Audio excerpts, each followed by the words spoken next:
Hello viewers, কেমন আছেন সবাই? তো আজকে ভিডিওতে আমি নিয়ে চলে এসেছি ইট ওয়েলকাম টু ডেরি সিজন 1-এর পঞ্চম এপিসোডের ডিটেল এক্সপ্লেনেশন নিয়ে।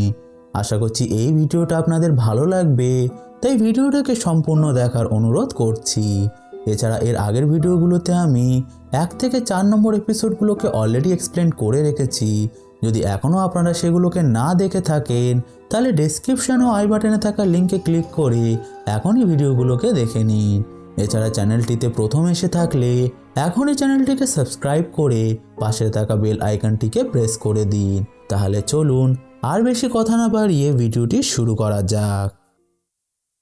তো পঞ্চম এপিসোডে শুরু হয় আমাদের হ্যালোরনকে দেখিয়ে, যেখানে সে হুঁশে ফিরে এসে লক্ষ্য করে ট্যালিয়ানের মুখ দিয়ে গাঁজা বার হচ্ছে। তাই সে সাথে সাথে জেনারেলকে বলে তাকে হসপিটালে পাঠানোর ব্যবস্থা করে। এরপর হ্যালোরন একটু শান্ত হলে জেনারেল তাকে জিজ্ঞাসা করে সে কিছু জানতে পেরেছে কি না। উত্তরে হ্যালোরন জানায় সে সেই পিলার্সগুলোর লোকেশন পেয়ে গিয়েছে। কথাটা শুনে জেনারেল প্রচণ্ড খুশি হয়, কিন্তু ক্যাপ্টেন হ্যালন জিজ্ঞাসা করে এখানে হচ্ছেটা কি। উত্তরে জেনারেল তাকে শান্ত করে বলে পরে তাকে সকল প্রশ্নের উত্তর দেওয়া হবে। অন্যদিকে একই সময় আমাদের হসপিটালের সিন দেখানো হয়, যেখানে একটা নার্স মার্জের ড্রেসিং করছিল। তখনই সেখানে লিলি চলে আসে, যে মার্জকে বলে তার হয়তো এখানে আসাটা ঠিক হয়নি, কারণ স্কুলের সবাই ভাবছে সেই তার এমন অবস্থা করেছে। উত্তরে মার্জ জানায় সে সবাইকে আগেই বলে দিয়েছে যে তার চশমা ভেঙে যাওয়ার কারণে তার এই অবস্থা হয়েছে। এখানে লিলির কোনো দোষ নেই, বরং সে উল্টো তার সাহায্যই করছিল। কারণ মার্জ যেটা দেখেছে সেটা যদি সে সবাইকে বলতো তাহলে সবাই তাকেও পাগল মনে করে জুনিপার হিলে পাঠিয়ে দিত। কথাটা শুনে লিলি একটু ইমোশনাল হয়ে যায়, যেখানে আমরা লক্ষ্য করি অবশ্যই তাদের দুজনের মধ্যে আবার মিল হয়ে গিয়েছে। দৃশ্য পরিবর্তন হয়ে আমাদের জেনারেল ও হ্যালল্যান্ডকে দেখানো হয়, যাকে জেনারেল সেই স্পিলার্স ও তার পিছনে কাহিনীটা জানিয়ে বলে এটাকে মাটির মধ্যে দাফন করে একটা পিঞ্জরার মতো বানানো হয়েছে, যাতে করে সেই ক্রিয়েচারটা তার ভিতর থেকে বার হতে না পারে। যেখানে সেই পিঞ্জরাকে আজ তুমি মডার্ন ডেরির বর্ডার ভেবে নিতে পারো। কথাগুলো শুনে ক্যাপ্টেন জিজ্ঞাসা করে এখন তাহলে আপনি কি চাইছেন, সেই পিলার্সগুলো খুঁজে তার পিঞ্জরাটাকে ছোট করতে? উত্তরে জেনারেল জানায় তুমি একদমই সঠিক আন্দাজ করেছো। আসলে ট্যালিয়ান ও তার ট্রাইবের লোকেরা বিগত 400 বছর ধরে সেই পিলার্সগুলোকে লুকিয়ে রাখা ও পিঞ্জরাটাকে বন্ধ রাখার কাজ করে আসছে। তাছাড়া এখন যেহেতু আমরা হ্যালোরনের সাহায্যে জানতে পেরেছি পিলার্সগুলো কোথায় আছে, তাই আমাদের দ্রুত সেগুলোকে খুঁজে বার করে ক্রিয়েচারটাকে ধরে নিজের কন্ট্রোলে আনতে হবে। অন্যদিকে একই সময় আমাদের লিলি ও বাকিদের দেখানো হয়, যারা তাদের সিক্রেট আড্ডাতে গিয়ে যখন মার্জের সঙ্গে ঘটা ঘটনাটা নিয়ে কথা বলছিল, ঠিক তখনই তারা সেখানে টেন্টের মধ্যে থেকে কিছু শব্দ আসতে শুনে যখন সেই দিকেই তাকায়, তখন তারা তার ভিতর থেকে ম্যাটিকে বার হতে দেখে, যাকে দেখে তারা পুরো অবাক হয়ে যায়। এরপর তারা ম্যাটিকে বসিয়ে তাকে জল খেতে দিয়ে জিজ্ঞাসা করে সে এতদিন কোথায় ছিল। উত্তরে ম্যাটি জানায় সে সিবারের মধ্যে সেই ক্লাউনের কাছে বন্দি ছিল, যেখানে তাকেও আরও কিছু জনকে সে জীবিত রেখে দিয়েছিল তার প্রয়োজনে। কথাটা শুনে উইলিয়াম জিজ্ঞাসা করে সে সেখান থেকে পালাতে পারলো কিভাবে। উত্তরে ম্যাটি জানায় সে রাতে শিকার করে এবং দিনে ঘুমায়, তাই সে সুযোগ বুঝে সেখান থেকে পালিয়ে এসেছে। কিন্তু এখানে লক্ষ্য করার বিষয় হলো প্যানিবাইজের রাতের শিকারে বার হওয়া ও দিনে ঘুমানোর বিষয়টা সম্পূর্ণই ভুল ছিল, কারণ আমরা তো ভালোভাবেই জানি যে সে যখন তখন শিকারে বার হয়। ফলে আমার ধারণা এটা আসলে ম্যাটি নয়, প্যানিবাইজ নিজেই ছিল।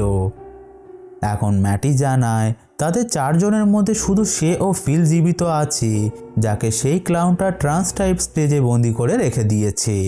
কথাটা শুনে তারা বিষয়টা পুলিশকে জানানোর কথা বললে ম্যাটি ভয় পেয়ে যায়, যে বলে তারা যদি পুলিশকে তার কথা বলে তাহলে তারা তাকে তার বাবার কাছে দিয়ে আসবে, তাই তার বাবার কাছে ফিরে যাওয়ার থেকে ভালো সে আবারও সিবারের ভিতরে চলে যাবে। আর এখানে এটাও একটা পয়েন্ট যেখানে বোঝাই যাচ্ছিল যে এটা ম্যাটি নয়, প্যানিবাইজই ছিল।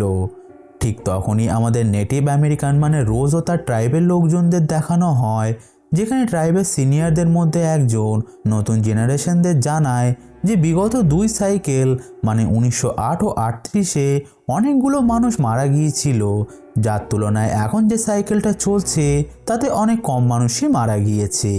যার মধ্যে সবথেকে ছোট 5 বছরের বাচ্চা ও সবথেকে বড় 16 বছরের বাচ্চা ছিল। তাছাড়া ডেরির বাসিন্দাদের মধ্যে অ্যাগ্রেশন লক্ষ্য করা গেছে, যেটার মানে সেখানে থাকা একটা মেয়েকে জিজ্ঞাসা করলে মেয়েটা জানায় এটাকে অগ্রি বলা হয়, যেটা তখন ঘটে যখন সাইকেলের শেষে কোনো বিরাট দুর্ঘটনা ঘটার সময় হয়ে যায়, যেখানে সেই ক্রিয়েচারটা অনেক মানুষকে খেয়ে 27 বছরের জন্য ঘুমাতে চলে যাবে, আর সেই 27 বছর এখানে শান্তিতে জীবনযাপন করা সম্ভব। যেটা শুনে বাকিরা কিছু বলতে যাবে, ঠিক তখনই তাদের ট্রাইবের একটা ছেলে এসে রোজকে জানায় ট্যালিয়ানকে আর্মির লোকেরা ধরে ফেলেছে, যেটা শুনে রোজ একটু চিন্তায় পড়ে যায়। তখনই দৃশ্য পরিবর্তন হয়ে আমাদের ডেরি পুলিশ স্টেশনকে দেখানো হয়, যেখানে আজ হ্যাংকে শশাঙ্ক জেলে নিয়ে যাওয়া হচ্ছিল, যেখানে পুলিশ স্টেশনের বাইরে শার্লেটও উপস্থিত ছিল, যে দৃশ্যটা দাঁড়িয়ে দেখছিল, কিন্তু সে কিছুই করতে পারছিল না, কারণ তার কাছে লিগ্যাল কোনো ডকুমেন্টস ছিল না। এখন হ্যাংকে ক্লিন গাড়িতে তুলতে যাবে, ঠিক তখনই ভিড়ের মধ্যে থেকে একটা লোক, যে মারা যাওয়া বাচ্চাদের মধ্যে একজনের বাবা ছিল, সে এগিয়ে এসে হ্যাংকে গুলি করে শেষ করে দেওয়ার চেষ্টা করে, কিন্তু সেটাতে সে বিফল হয়, কারণ ততক্ষণে বাকি অফিসাররা তাকে ধরে ফেলেছিল, যার ফলে গুলিটা আকাশে চলে যায়। ঘটনাটির পর ক্লিন্ট আর সময় নষ্ট না করে সাথে সাথে হ্যাংকে বাসে তুলে দেয়, যে প্রচণ্ড ভয় পেয়ে গিয়েছিল, কারণ সে একটু আগে সেই দোষের কারণে মরতে চলেছিল, যে দোষটা সে কখনোই করেনি। তখনই শার্লেট স্টেশনের মধ্যে একটা অফিসারকে লক্ষ্য করে, যে তার দিকেই তাকিয়ে অদ্ভুতভাবে স্মাইল করছিল, যে পরক্ষণেই সেখান থেকে উধাও হয়ে গেলে বিষয়টা দেখে শার্লেট একটু অবাক হয়ে যায়, কিন্তু আমরা বুঝতে পারি এটা আসলে পেনিওয়াইজ ছিল। এখন বাড়ি ফিরে শার্লেট তার চেনা পরিচিত কাউকে কল করে তাকে কাগজপত্রের কাজ একটু তাড়াতাড়ি করতে বলে, কারণ শশাঙ্ক জেলের মধ্যে কেউ 7 দিনের বেশি টিকতে পারে না। যেটা বলে সে ফোনটা রেখে দিলে তখনই হ্যালনান বাড়ি চলে আসে, যে শার্লেটকে ডেরি শহরের আসল সত্যিটা জানায়, যে এটা সেই ভয়ঙ্কর ক্রিচারের এক ধরনের জেল, যেখানে তারাও এক প্রকারের বন্দী। অন্যদিকে একই সময় আমাদের জেনারেল শকে দেখানো হয়, যার ক্যাবিনে হঠাৎ করে রোজ চলে আসে, যে জেনারেলকে জিজ্ঞাসা করে সে কেন ড্যানিয়েলকে বন্দি বানিয়ে রেখেছে। উত্তরে জেনারেল জানায় সে সেই দিন তার শপে এসে তাকে মিথ্যা বলেছিল, যেখানে তার এখানে এসে ডেরি ও তার কথা মনে পড়েনি। আসলে 5 বছর আগে সিকিউরিটি প্রোটোকলের জন্য তাকে একটা ড্রাগ দেওয়া হয়েছিল, যেটা নেওয়ার পরেই তার ডেরি ও তার সমস্ত স্মৃতি মনে পড়ে যায়। ফলে অনেক ভেবে সে একটা বুদ্ধি বার করে কিভাবে এই ক্রিয়েচারটাকে কাজে লাগিয়ে তাদের দেশকে সে সকল শত্রুদের হাত থেকে মুক্ত রাখতে পারবে। কথাটা শুনে রোজ বলে, তুমি ভাবলে কি করে তুমি সেই ক্রিয়েচারটাকে আয়ত্তে রাখতে পারবে? সে কখনোই কারোর আয়ত্তে আসে না। তাছাড়া তুমি কি ভুলে গিয়েছো সেই দিনের কথা? কেমন লাগবে যদি সে তোমার সামনে এসে চোখে চোখ রাখে, তার নিঃশ্বাস তোমার কাঁধে পড়ে? আমি জানি তখনও তুমি ভয়ে পালাবে। কথাটা শুনে জেনারেল বলে, আমি জানি সেই পিলার্সগুলো কোথায় রাখা আছে, কারণ ড্যানিয়েল আমাদের সব কিছু বলে দিয়েছে। কিন্তু রোজ বিশ্বাস করতে না চাইলে জেনারেল তাকে নিবোল্ড হাউসের কথা জানিয়ে দেয়, যেটা শুনে রোজ একটু হতাশ হয়ে বলে, তাহলে কাজটা করতে তাদের ড্যানিয়েলের সঙ্গে নিয়ে যেতে হবে, কারণ সেই একমাত্র সেই ক্রিয়েচারের হাত থেকে তাদের রক্ষা করতে পারবে। যেখানে এই প্রস্তাবে জেনারেল রাজি হয়ে গেলে রোজ বাড়ি ফিরে একটা সিক্রেট লকার থেকে সেই অস্ত্রটা বার করে, যেটাকে আমরা 4র্থ এপিসোডে ট্রাইবের প্রধানের হাতে দেখেছিলাম। এখন অস্ত্রটা সঙ্গে নিয়ে রোজ ট্যানিয়ালের সঙ্গে দেখা করে, যেটার পর সে তাদের ট্রাইবের ভাষায় ট্যানিয়ালের সঙ্গে কথা বলে জানায় তাকে এই পাথরটা তার কাছেই রাখতে হবে, যাতে সে নিজেকে নিরাপদ রাখতে পারে। যেটা শুনে আমরা বুঝতে পারি রোজের পরিকল্পনা আসলে আর্মিকে শেষ করার ছিল। তাছাড়া আমরা তাদের কথার দ্বারা এটাও বুঝতে পারি নিবোল্ড হাউসের নিচে আসলে সেই পিলার্সগুলো ছিল না। এটা আসলে তাদের একটা চাল, যার মানে ট্রাইবদের লোকজনদের সেইভাবে ট্রেনিং দেওয়া আছে যে কখনো এমন সিচুয়েশন আসলে তারা যেন আসল সত্যিটা না জানতে দেয়। এখন ঠিক সেই মুহূর্তে আমাদের ক্যাপ্টেন হ্যালনানকে দেখানো হয়, যে তার পরিবারকে নিয়ে ডেরি শহর থেকে দূর বেসের ভিতরে থাকতে চলে আসে, যাতে তারা বিপদমুক্ত থাকতে পারে। দৃশ্য পরিবর্তন হয়ে আমাদের লিলিকে দেখানো হয়, যে সেই হেড নার্সের সঙ্গে দেখা করতে আসে, যেটা আর কেউ নয় বব গ্রের মেয়ে ছিল, মানে মিসেস কার্স। এখন বাড়ির ভিতরে গেলে লিলি মিসেস কার্সের স্বামীকে দেখে, যে অ্যালকোহলিক ও অ্যাবিউজিভ ছিল, যার জন্য তাদের দুজনের সম্পর্ক খুব একটা ভালো চলছিল না। তাই সে চলে গেলে লিলি মিসেস কার্সকে জানায় ম্যাটি এখনও জীবিত আছে, আর সে জানিয়েছে ফিল এখনও সিভারের মধ্যে বন্দি আছে।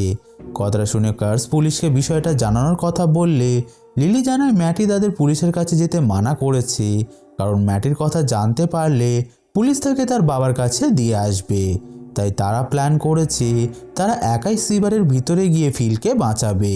কথাটা শুনে মিসেস কার্স লিলিকে কাজটা করতে স্পষ্ট মানা করে দেয় এবং তাকে কথা দিতে বলে সে যেন একা সেখানে যাবে না। অন্যদিকে একই সময় আমাদের উইলিয়াম ও তার মাকে দেখানো হয়, যারা তাদের নতুন বাড়িতে ছিল, যেটা উইলিয়ামের খুব একটা পছন্দ হয় না। তাছাড়া সে তার বন্ধুদের কাছে যাওয়ার জন্য যেহেতু অস্থির হয়ে পড়ছিল, তার জন্য সে তার মাকে বলে বাইরে হাঁটতে যাওয়ার নাম করে তার বন্ধুদের কাছে চলে যায়, যেখানে আমরা শার্লেটের চোখ মুখ দেখে বুঝতে পারি সে আগে থেকেই জানতো তার ছেলে আসলে কোথায় যাচ্ছে, কারণ ছোটবেলায় সেও এমন ছিল যে সবসময় মানুষের সাহায্য করতে এগিয়ে যেত। এখন ঠিক সেই মুহূর্তে টিভিতে চলা নিউজের মধ্যে শার্লেট জানতে পারে শশাঙ্কে যাওয়া বাসটি অ্যাক্সিডেন্ট হয়ে গিয়েছে, যার ফলে অনেকেই অনস্পট মারা গিয়েছে, কিন্তু তাদের মধ্যে হ্যাঙ্ক গ্রোগান, যাকে তারা কুখ্যাত খুনি বলছিল, সে এই সুযোগটাকে কাজে লাগিয়ে পালিয়েছে। মানে বুঝতে পারছেন সেই সময় রেসিজম কতটা বাজে লেভেলে ছিল। একটা মানুষ শুধুমাত্র ব্ল্যাক হওয়ার কারণে সেই দোষে সাজা ভোগ করছিল, যেটা সে কোনোদিনও করেনি। শুধু এটাই নয়, নিউজ চ্যানেলে একটা ফেক নিউজও ছড়ানো হচ্ছিল যে নিবোল্ট লেনে গ্যাস লিক হয়ে যাওয়ার কারণে সেই এরিয়া সিল করে দেওয়া হয়েছে, যেটা মোটেও সত্যি ছিল না। কারণ আমরা তো ভালোভাবেই জানি সেখানে আর্মি পৌঁছে গিয়েছিল সেই 13টা পিলার্স হাতিয়ে নেওয়ার জন্য। তাই কখনো নিউজ চ্যানেলের সব কথা বিশ্বাস করা উচিত না, কারণ তারা বেশি সময় সরকারের কুকর্মকে লোকানোর কাজ করে। এখন গল্পে ফিরে আসলে আমরা লিলিকে দেখি যে তাদের সিক্রেট আড্ডাতে মার্চকে নিয়ে আসে, যাকে দেখে রনি বলে সে এখানে কি করছে। উত্তরে লিলি জানায় সে আমাদের সাহায্য করতে চাইছে, কিন্তু রনি বলে আমরা তাকে বিশ্বাস কিভাবে করব। উত্তরে লিলি জানায় ক্রিয়েচারটা তার পিছনে এসেছিল, তাই তাদের একসঙ্গে মিলে কাজ করতে হবে। আর এটা বলে সে জানায় তারা সবাই মিলে সিভারের নিচে যাবে এবং ফিলকে সেখান থেকে বার করে আনবে, যাতে তারা এটা প্রমাণ করতে পারে যে রনির বাবা নির্দোষ। কিন্তু ম্যাটি এখন সেখানে ফিরে যেতে রাজি না হলে লিলি তাকে পুলিশের কাছে দিয়ে আসার হুমকি দেয়, যেটাতে অবশেষে সে রাজি হয়ে যায়। ততক্ষণে সেখানে উইলিয়ামও চলে এসেছিল, তাই তারা তাকেও তাদের প্ল্যানটা জানিয়ে দেয়। অন্যদিকে একই সময় আমাদের ক্যাপ্টেন হ্যালনার, ফুলার ও পলি রুসোকে দেখানো হয়, যারা তাদের টিমকে সঙ্গে নিয়ে নিবোল্টের সেই বাড়ির ভিতরে চলে যায়, যেখানে ট্যানিয়েল তাদের পথ দেখিয়ে নিয়ে যাচ্ছিল, আর তাদের সাহায্য করার জন্য সেখানে হ্যালোরনও ছিল। এখন বাড়ির বেসমেন্টে পৌঁছে তারা সেই কুয়োটাকে পেয়ে যায়, যেটা সিভারের সঙ্গে যুক্ত ছিল। তাই তারা একে একে কুয়োর ভিতরে চলে যায়, যাদের ফুলার সতর্ক করে দিচ্ছিল যে সেখানে যদি তারা এমন কিছু দেখে যেটা সেখানে থাকার সম্ভাবনাই নেই, তাহলে তারা যেন কিছুই না ভেবে গুলি চালিয়ে দেয়। এরপর তারা ধীরে ধীরে সিভারে পৌঁছে যায়, যেখানে তারা এগিয়ে যাচ্ছিল। ঠিক তখনই হঠাৎ করে একটা জায়গায় এসে ডিক হ্যালোরন জলের মধ্যে ডুবে যায়, যে উপরে আসার চেষ্টা করতে গেলে সে নিজেকে একটা বাথটাবের মধ্যে পায়, যেখানে তার দাদিও উপস্থিত ছিল। ফলে বিষয়টা দেখে আমরা বুঝতে পারি এটা আসলে হ্যালোরনের শাইনিং, যেটাকে পেনিওয়াইজ তার কাজে লাগাচ্ছিল, কারণ সে বুঝে গিয়েছিল যে হ্যালোরনের কাছে কিছু অলৌকিক ক্ষমতা আছে, যেটা সে তারই উপরে ব্যবহার করছিল। এদিকে সিভারের মধ্যে যে সৈনিক দুটো হ্যালোরনের পিছনে ছিল, তারা বুঝতেই পারে না হ্যালোরন কোথায় গেল। ঠিক তখনই তারা একটা অন্ধকার থেকে কারোর হেঁটে আসার শব্দ শোনে, যার পরক্ষণেই পেনিওয়াইজ একটা ভয়ঙ্কর রূপে এসে তাদের দুজনকেই শেষ করে দেয়। যাদের আর্তনাদ শুনে হ্যালনার ও পলি রুসো পিছন ফিরে তাকিয়ে দেখে তাদের সঙ্গে না হ্যালোরন ছিল, না ফুলারও বাকিরা। দৃশ্য পরিবর্তন হয়ে আমাদের লিলি ও বাকিদের দেখানো হয়, যারা ম্যাটির সঙ্গে সিভারের সেই মুখটার কাছে চলে আসে, যেখান দিয়ে আমরা ইট চ্যাপ্টার 1-এ লুজার্স গ্রুপকে ভিতরে যেতে দেখেছিলাম। এখন সিভারের ভিতরে যাওয়ার আগে তারা সবাই মিলে লিলি নিয়ে আসা তার মায়ের পিল 3টে করে খেয়ে নেয়, যাতে তারা ভয় না পায় এবং পেনিওয়াইজ সেটা ফিট করতে না পারে। এদিকে সিভারের ভিতরে ট্যালিয়েন্ট কর্নেল ফুলারকে ধোঁকা দিয়ে পালিয়ে যায়, যার উপর ফুলার অনবরত গুলি করতে থাকে, কিন্তু তাতে কোনো লাভ হয় না।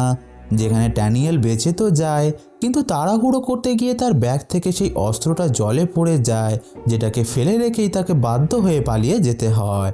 ঠিক তখনই আমাদের ডিক হ্যালরনকে দেখানো হয়, যাকে তার দাদি বলে সে আসছে, যেটা বলার সাথে সাথেই পেনিওয়াইজ যে তার দাদুর রূপ ধারণ করেছিল, সে হাতে একটা তালাবদ্ধ বাক্স নিয়ে এসে হ্যালরনকে সেটা খুলতে বলে, যেটা সেই বাক্সই ছিল যার কথা ডিক হ্যালরন ক্যাপ্টেন হ্যালরনকে বলেছিল।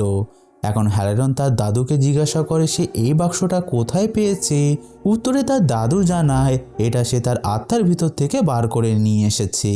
কথাটা শুনে হ্যালরন তাকে বাক্সটা যেখানে ছিল সেখানেই রেখে আসতে বললে তার দাদু রেগে গিয়ে হ্যালরনের দাদির পায়ে গুলি করে দেয়, ফলে প্রচণ্ড ব্যথা এসে ছটফট করতে শুরু করে দেয়।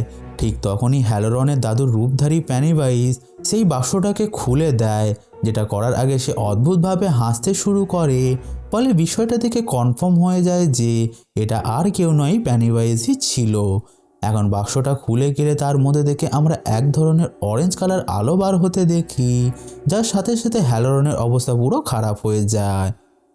অন্যদিকে লিলি ও বাকিরা সিবারের অনেকটা ভিতরে পৌঁছে গেলে তাদের অদ্ভুত অনুভূতি হতে শুরু করে, কারণ তাদের সেই পিলগুলো খাওয়ার জন্য নেশা হয়ে গিয়েছিল।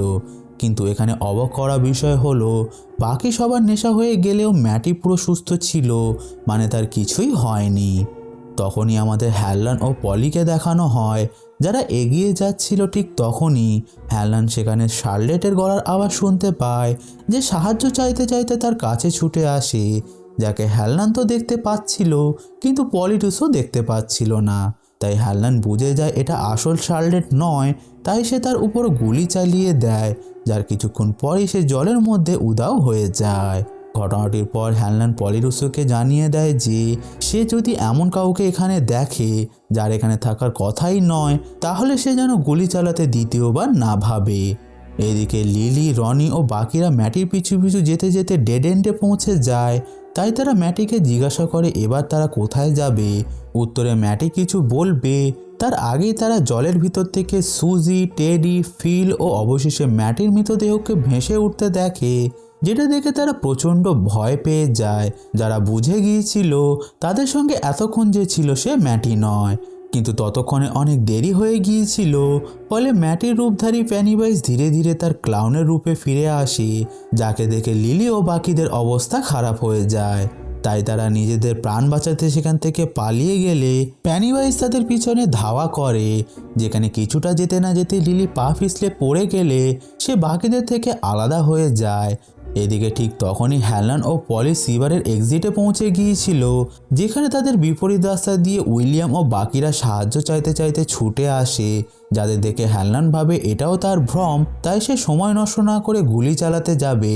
তখনই পলি লক্ষ্য করে সেও বাচ্চাদের দেখতে পাচ্ছে, যার মানে তারা আসল ছিল, কারণ পেনিওয়াইজ হ্যালরনের হাতেই তার নিজের ছেলেকে শেষ করে দিতে চাইছিল, যাতে হ্যালরনের মনেও ভয় ঢুকে যায়, যেটা সে পরে তার কাজে লাগাতে পারবে।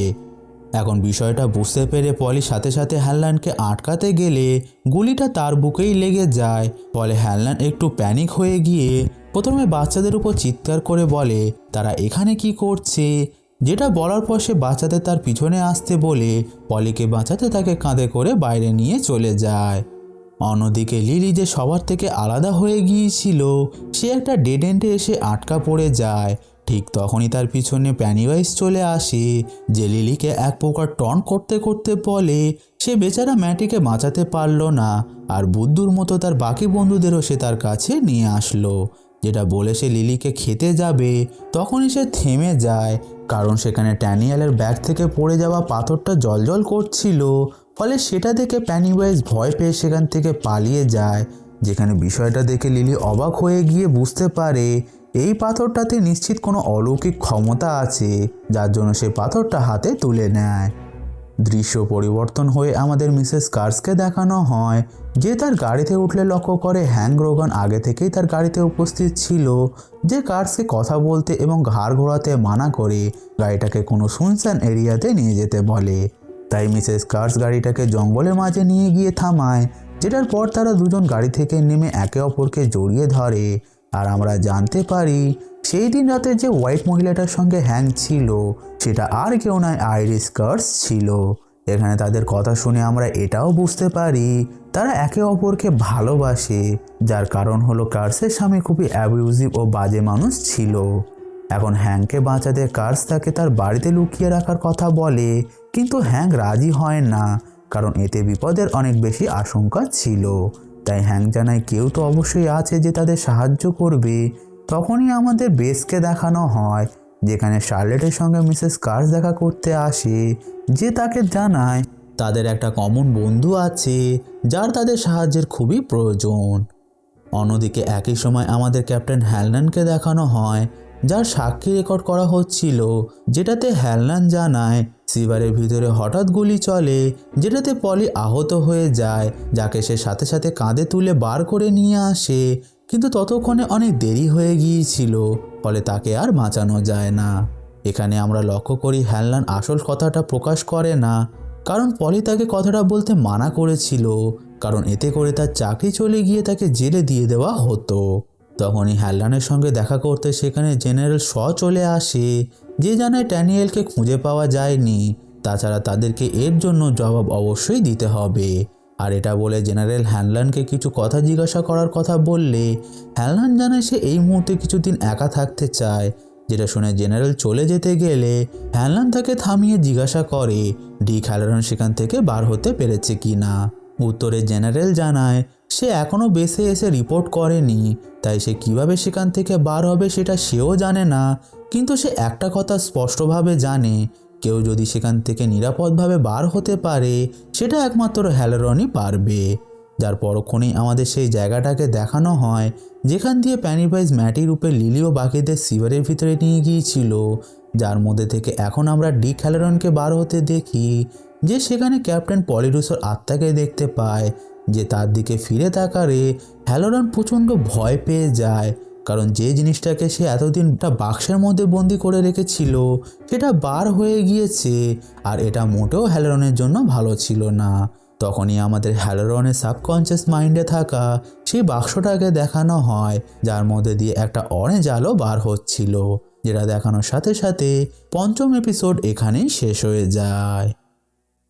তো বন্ধুরা, এটাই ছিল ইট ওয়েলকাম টু ডেরি সিজন 1-এর পঞ্চম এপিসোডের ডিটেল এক্সপ্লেনেশন। আশা করছি এই ভিডিওটা আপনাদের ভালো লেগেছে। যদি ভালো লেগে থাকে তাহলে ভিডিওটাকে লাইক করুন। এছাড়া ভিডিওটিকে নিয়ে আপনাদের কোনো প্রশ্ন বা মতামত থাকলে অবশ্যই কমেন্ট করে জানাতে ভুলবেন না। আমি যত দ্রুত সম্ভব আপনাদের সকল প্রশ্নের উত্তর দেওয়ার চেষ্টা করব। এছাড়া চ্যানেলটিতে প্রথম এসে থাকলে এখনই চ্যানেলটিকে সাবস্ক্রাইব করে পাশে থাকা বেল আইকনটিকে প্রেস করে দিন, যাতে করে আমি বাকি এপিসোডগুলো আপলোড করলে দ্রুতই আপনাদের কাছে নোটিফিকেশান চলে আসে। তাহলে আজকে ভিডিওতে এই পর্যন্তই। আমি আবারও আসবো এমনই কিছু এক্সপ্লেনেশন নিয়ে। Till then keep watching.